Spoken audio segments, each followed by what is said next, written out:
Wow, napakaganda naman itong bagong bahay ni Yasiw ah. Astig! At saka yung kulay, paborito pa niya. Wow! Andito kaya siya? Tao po, Yasi! Teka lang, parang may Knock, tao knock. Wait lang po. Ay! Uy, CJ, nandyan ka pala. Bakit? Kasi nga, di ba, ang usapan natin, mayroon tayong painting session ngayong araw na Ay, ito. oo nga pala. Hala, hindi ako nakapag-BE, CJ. Wait lang, tayin mo ako dyan, Okay, sige. Oh, man. Ayun na ako, tagal naman ni Yasi. CJ, Uy, dito na ako. Hello? wow!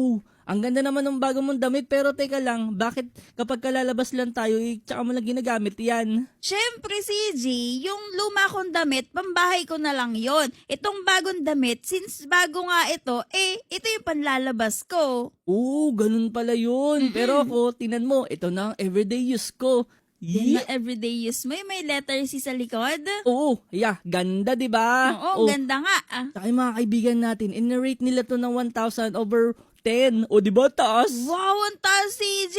Ako din, na-rate nila to 10 over 10. Wow, ang taas din. Perfect score. Tama, Kaya mga kaibigan, no, kung bago na kayo sa channel na ito, i-like nyo itong video na to at mag-subscribe. Tama. Tapos comment nyo rin dyan sa baba, black and white.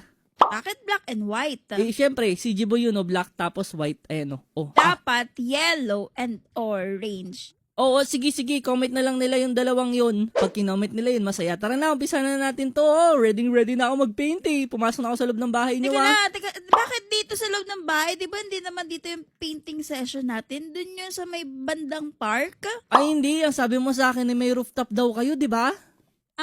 Oo. Pwede ba yun? Pwede yun. Hindi naman to magkakalat eh. O, edi sige. Doon na lang tayo sa taas. Mahangin doon. Sakto. Okay. Saya-saya niyan. Let's go, CJ. Akit mo na yung mga gamit mo dito. Okay.